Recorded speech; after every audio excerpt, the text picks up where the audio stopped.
দৰং জিলাৰ নৱনিযুক্ত আয়ুক্ত পূবালী গোসাঁইৰ ধুলা উচ্চতৰ মাধ্যমিক বিদ্যালয় পৰিদৰ্শন। যোগদানৰ পিছত প্ৰথমবাৰৰ বাবে ধুলা উচ্চতৰ মাধ্যমিক বিদ্যালয় পৰিদৰ্শন দৰং জিলা আয়ুক্ত পূবালী গোসাঁইৰ।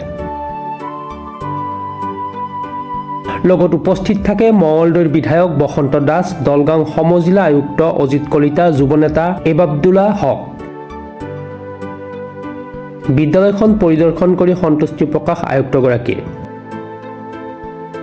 জিলাৰ ভিতৰত সৰ্বাধিক ছাত্ৰ ছাত্ৰী থকা বিদ্যালয়খনত শিক্ষকৰ সংখ্যা কম হোৱাৰ বাবে নতুনকৈ শিক্ষকৰ ব্যৱস্থা গ্ৰহণ কৰাৰ আশ্বাস। বিদ্যালয়খনত ফাতিহা দুৱাজ দহম উপলক্ষে উপস্থিত হৈছিল আয়ুক্তগৰাকী। HSLC পৰীক্ষাত অৱতীৰ্ণ হ'ব লগা ছাত্ৰ ছাত্ৰীক শুভকামনা জ্ঞাপন জিলা আয়ুক্তৰ। বিধায়ক মহোদয়ৰ লগত মই দুখনমান বিদ্যালয় আমাৰ এইটো অঞ্চলৰ ভিজিট কৰিলোঁ।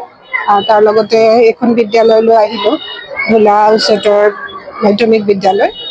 ইয়াত আহি ইয়াৰ পৰিৱেশ আৰু ইয়াত আমাৰ প্ৰধান শিক্ষক ৰহমান ডাঙৰীয়াই যিখিনি কাম কৰি আছে খুবেই ভাল লাগিলে। ইয়াৰ পৰিৱেশ দেখিও ভাল লাগিলে। ল'ৰা ছোৱালীখিনি ৰিজাল্টৰ বিষয়েও গম পালোঁ। ৰিজাল্টৰ পাৰফৰ্মেঞ্চ খুবেই ভাল যোৱা কেইবছৰমানৰ পৰা। বিদ্যালয়খনৰ ভৱিষ্যতৰ আৰু উত্তৰোত্তৰ উন্নতি কামনা কৰি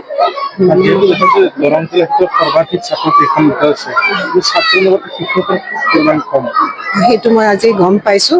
তেখেতসকলে কৈছে যিকেইজন শিক্ষকৰ অলপ অসুবিধা আছে সেইখিনি আমি ভৱিষ্যতে আমাৰ এডুকেশ্যনৰ ADCও আছে, আমি আলোচনা কৰি কি এটা সমাধান দিব পাৰি সেইটো আমি অলপ আলোচনা কৰি বিবেচনা কৰি আছোঁ।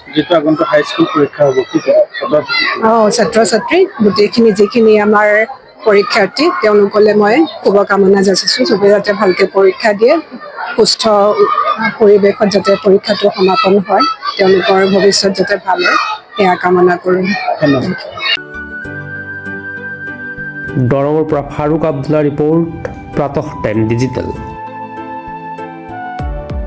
অসমৰ সংবাদ জগতখনৰ বাবে এক সুখৰ খবৰ।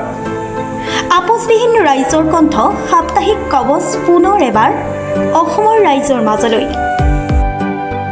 স্বত্বাধিকাৰী প্ৰণীতা কলিতাৰ দ্বাৰা প্ৰকাশিত আৰু আপোচবিহীন একাংশ নপুৰণি অভিজ্ঞতাপুষ্ট সাংবাদিকৰ দ্বাৰা প্ৰচাৰিত তথা eco printing press, Guwahati Katabari গড়চুকত মুদ্ৰিত সাপ্তাহিক কবচ এতিয়া অসমৰ বিভিন্ন প্ৰান্তত উপলব্ধ। আমাৰ ঠিকনা মুখ্য কাৰ্যালয় অসম ফৰেষ্ট স্কুল, হৰি মন্দিৰ পথ, গুৱাহাটী আৰু উপ কাৰ্যালয় Kalita market, Bijoynagar, Kamrup, Assam. Mobile number হৈছে 9435114666 70024722813। আমাৰ ইমেইল ID হৈছে kobos2025@gmail.com।